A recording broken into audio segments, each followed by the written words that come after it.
శ్రీ మాత్రే నమః. అందరికీ నమస్కారం అండి. ఈరోజైతే మీ అందరికీ కూడా ఒక అద్భుతమైనటువంటి విషయం గురించి తెలియచేయాలి అనుకుంటున్నాను. సహజంగా తెలియని వాళ్ళు చాలామంది చేసేటువంటి పొరపాట్లు ఇవే అన్నమాట. గుడి నుండి ఇంటికి వచ్చాక అస్సలు చెయ్యకూడనటువంటి తప్పులు ఇవి. ఎన్నో సమస్యలు ఉంటే ఒక్కసారి దేవుణ్ణి దర్శించుకుంటాం, కానీ దర్శించుకొని ఇంటికి వచ్చాక మనం చేసేటువంటి తప్పులు, దేవుని కూడా క్షమించనటువంటి తప్పులు అవి ఏమిటి అనేది ఈరోజు ఈ వీడియోలో తెలియజేస్తాను. వీడియో స్కిప్ చేయకుండా చూడండి. దేవాలయం అనేది పవిత్రతకు ప్రతిరూపం. మనం గుడికి వెళ్ళినప్పుడు అలాగే ఇంటికి వచ్చినప్పుడు తప్పకుండా కొన్ని నియమాలు అనేది మనం పాటిస్తూ ఉండాలి. అప్పుడే మనకి దేవుని యొక్క అనుగ్రహం అనేది లభిస్తుంది. హిందూ మతంలో భగవంతుణ్ణి ఆరాధన అత్యంత పవిత్రమైనదిగా మనం పరిగణిస్తూ ఉంటాము. అయితే దేవుణ్ణి పూజించటంలో పొరపాటున కూడా ఈ పనులు అస్సలు చెయ్యకూడదు అని మనకి వేద పండితులు తెలియచేస్తూ ఉన్నారు. అలా చేయటం వలన దేవుడు ఆగ్రహిస్తాడని, మనిషి జీవితంలో సమస్యలు తలెత్తుతాయి అని పండితులు చెబుతూ ఉన్నారు. అలాగే ఆలయంలో దేవుడి దర్శనం తర్వాత గుడి నుంచి ఇంటికి వచ్చేటప్పుడు కొన్ని పొరపాట్లు చెయ్యకూడదట. అలాంటివి చేయటం వలన మనం చాలా నష్టపోవాల్సి వస్తుందని జ్యోతిష్య నిపుణులు చెబుతూ ఉన్నారు. మరి ఇంతకీ ఆ పొరపాట్లు ఏమిటి? ఇప్పుడు ఈ వీడియోలో అందరం కూడా తెలుసుకుందాము. వీడియో మాత్రం అస్సలు స్కిప్ చేయకూడదండి. ఇదంతా కూడా మనకి గ్రంథాలు, పుస్తకాల ద్వారా రచించబడినటువంటి వాటిల్లోని విషయాలు ఈరోజు మీకు తెలియచేయటం అయింది.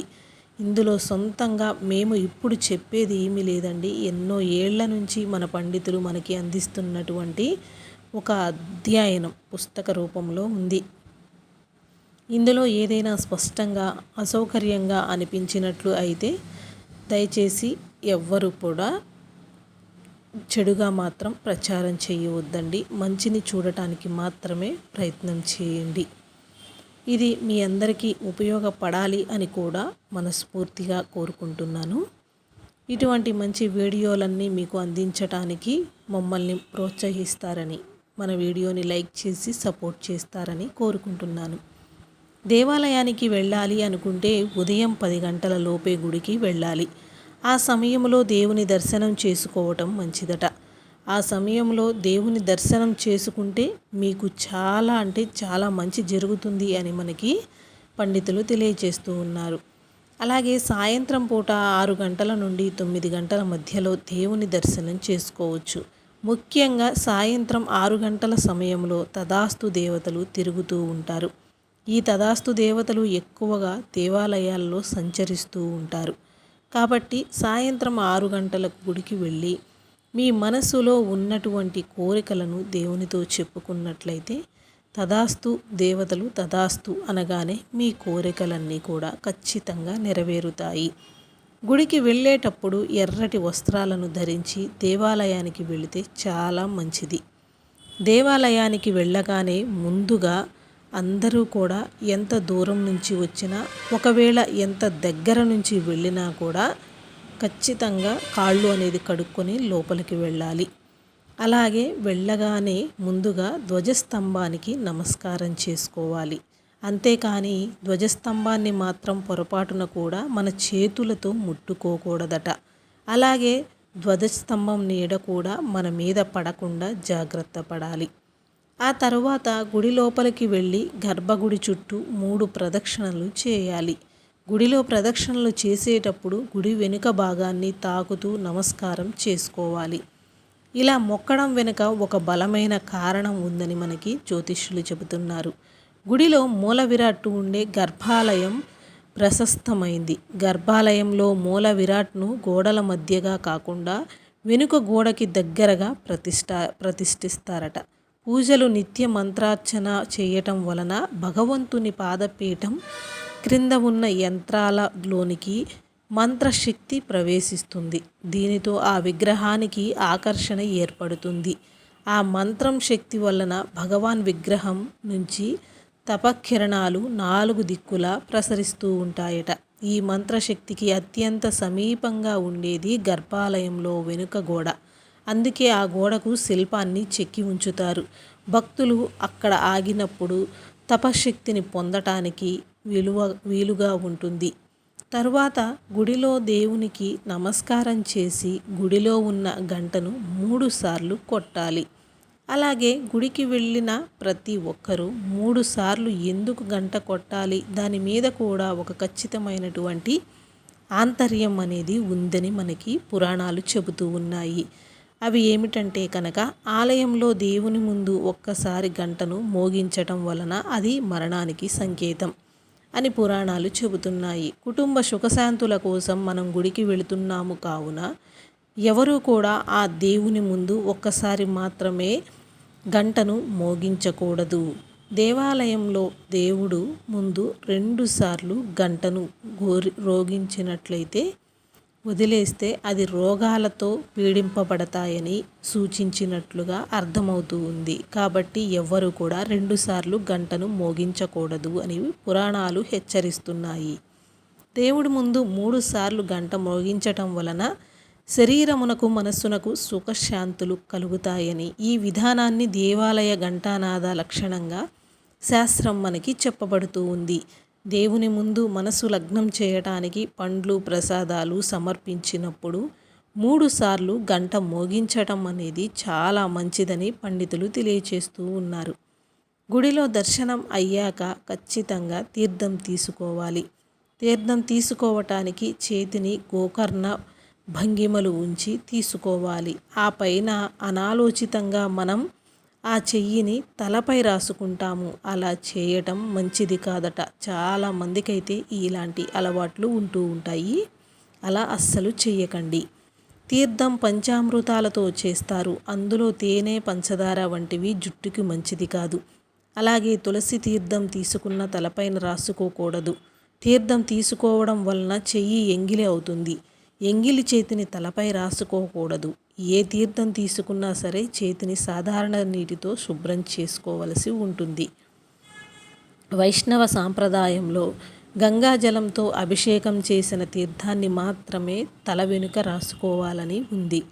తీర్థం సేవించిన తరువాత శతగోపనం తప్పక తీసుకోవాలి. చాలామంది దేవుణ్ణి దర్శనం చేసుకున్నాక వచ్చిన పని అయిపోయింది అని చకచక వెళ్ళిపోయి ఏదో ఒక ఏకాంతమైనటువంటి అంటే నిర్మలమైనటువంటి ప్రదేశంలో కూర్చొని ఉంటారు. కొద్దిమంది మాత్రమే ఆగి శతగోపనం పట్టించుకుంటారు. శతగోపురం అంటే అత్యంత రహస్యం. అది పెట్టే పూజారికి కూడా వినిపించనంతగా కోరికను తలుచుకోవాలి. అంటే మీ కోరిక షటగోప్యము మానవునికి శత్రువులైన కామము, క్రోధము, లోభము, మోహము, మదము, మాత్సర్యముల వంటి వాటికి ఇక నుండి దూరంగా ఉంటామని తలుస్తూ తల వంచి తీసుకోవటము అని మరొక అర్థం. అంతేకాకుండా శతగోపనం పైన విష్ణు పాదాలు కూడా ఉంటాయి. కాబట్టి పూజారి మన తలపైన శతగోపనం పెట్టినప్పుడు మనస్సులో మీ కోరికలను కోరుకోవాలి. కానీ అది చాలామందికి తెలియని విషయం. ఇలా కోరుకున్న కోరికలు నేరుగా దేవుని పాదాల దగ్గరకు చేరుతాయి అని. అలాగే శివాలయానికి వెళ్ళిన వారు తప్పకుండా విభూదిని పెట్టుకోవాలి. అప్పుడే మీకు శివానుగ్రహం అనేది కలుగుతుంది. అయితే మనలో చాలామంది గుడికి నుంచి ఇంటికి వచ్చేటప్పుడు గుడిలో ఉన్నటువంటి కుంకుమని, విభూదిని ఇంటికి తెచ్చుకుంటారు. కానీ ఇలా అస్సలు చెయ్యకూడదట. అలా చేయటం అనేది ఒక పెద్ద పొరపాటేనని మనకి పండితులు కూడా ఇక్కడ తెలియచేస్తూ ఉన్నారు. ఇక నుంచి ఎవరికైనా అలవాటు ఉంటే ఆ విధంగా ఇంటికి చేతితో పట్టుకొని తీసుకురావటం అనేటువంటి అలవాటుని ఖచ్చితంగా మార్చుకుంటారు అన్న ఉద్దేశంతోనే మీకు ఇది తెలియచేయడం అనేది జరుగుతుంది. కాబట్టి ఎవ్వరూ కూడా ఇలాంటి పొరపాట్లు చెయ్యకండి. ఎప్పుడైతే మనం దేవుణ్ణి పూజిస్తామో పూజించిన వెమ్మటే ఆ యొక్క ఫలితాలు కూడా మనకు అదే స్థాయిలో రావాలి అంటే కనుక ఇలాంటి చిన్న చిన్న నియమాలు అనేటువంటివి ఖచ్చితంగా మనం పాటిస్తూ ఉండాలి. ఎందుకంటే గుడిలో ఉన్న కుంకుమకు దేవాలయంలో ఉన్నప్పుడే దైవశక్తి ఉంటుంది. కాబట్టి గుడిలోని కుంకుమను పెట్టుకొని దేవునికి నమస్కారం చేసుకోండి. అంతేకాని ఆ పవిత్రమైన కుంకుమను మీ ఇంటికి తీసుకొని వచ్చి అపవిత్రం చెయ్యకూడదట. అలాగే గుడి నుంచి ఇంటికి రాగానే వెంటనే కాళ్ళు కడుక్కోకూడదు.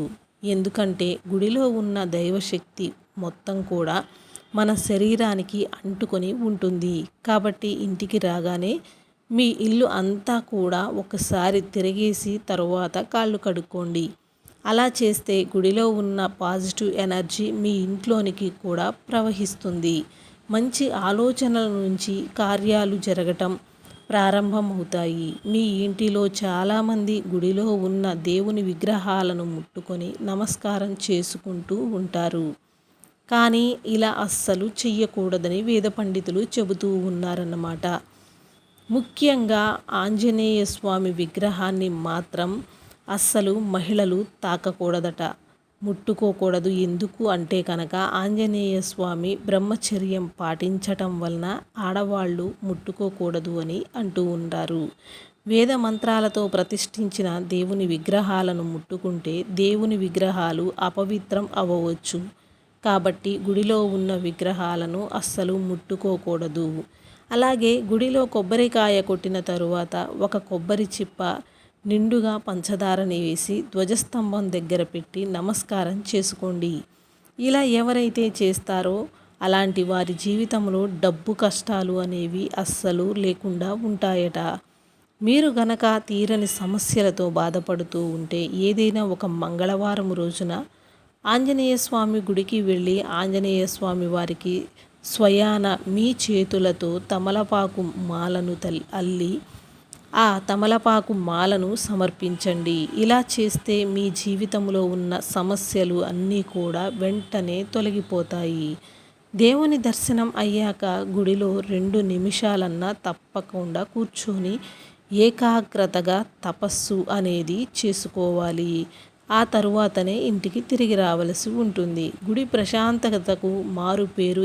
దేవుని దర్శించగానే మనస్సులోనే కోపము, అహము, ఆవేశము, స్వార్థం, చింతన ఇవన్నీ కూడా మనకి కొంత దూరమైపోతాయి. వెనువెంటనే ధ్యానారంగంలోనికి వెళితే మళ్ళీ మనస్సు మనల్ని యథావిధిగా నడిపిస్తుంది. అది ఎలాగో తప్పదు మనకు. కాబట్టి దర్శనం అవ్వగానే కొంతసేపు ప్రశాంతమైన మనస్సుతో కూర్చున్నట్లయితే ఆ దేవాలయంలో చేసిన యజ్ఞ యాగాది పుణ్య పూజ ఫలం మనకి మనస్సులోని మాలిన్యం మొత్తం కరగటం ప్రారంభిస్తుంది. అలా కొంతైనా అనారోగ్యకరమైనటువంటి ఆహ్లాదకరమైన సమయాన్ని మనం గడిపిన వాళ్ళము అవుతాము. గుడి నుంచి ఇంటికి వచ్చిన తరువాత వెంటనే స్నానం అనేది కూడా చెయ్యకూడదు. స్నానం చేయటం వలన మనం గుడికి వెళ్ళినటువంటి పుణ్య ఫలితం అనేది అస్సలు లభించదట. గుడిలో ఇచ్చిన ప్రసాదాన్ని గుడిలోనే తినాలి. అలా తింటేనే మీపై దేవుని ఆశీర్వాదం ఉంటుంది. అంతేకాని ఆ ప్రసాదాన్ని ఇంటికి తెచ్చుకోకూడదు అని పండితులు తెలియచేస్తూ ఉన్నారు.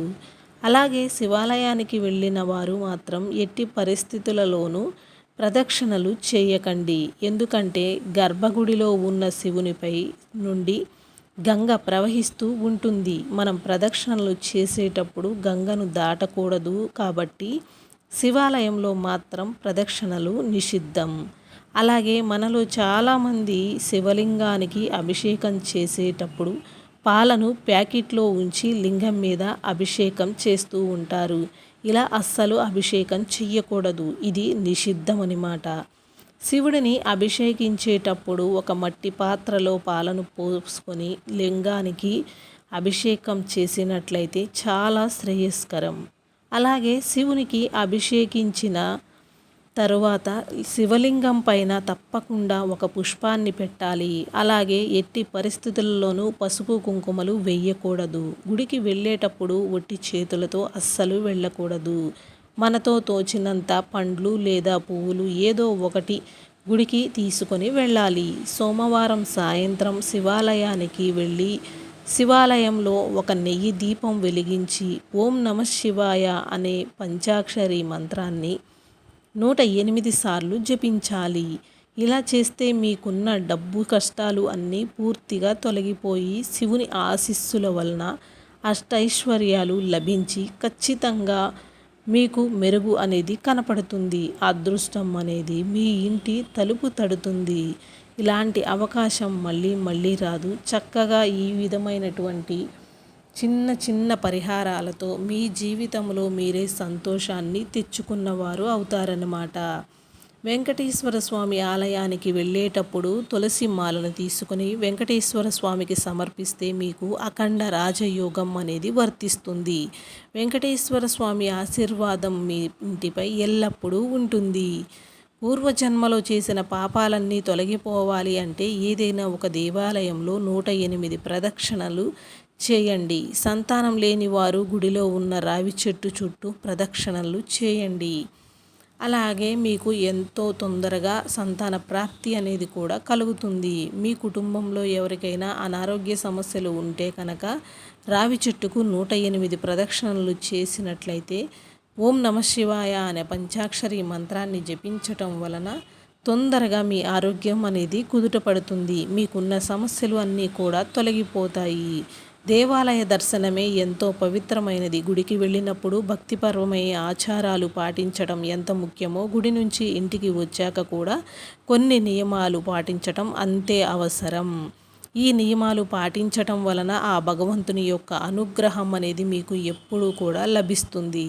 అలాగే మీకు ఇంకేదైనా చెప్పుకోలేని సమస్యలు ఉంటే కమ్యూనిటీ పోస్ట్లో గురువుగారి నెంబర్ ఉంది. ఒకసారి కాల్ చేయండి. ఎలాంటి సమస్యకైనా ఎలాంటి డౌట్లకైనా కూడా సమాధానం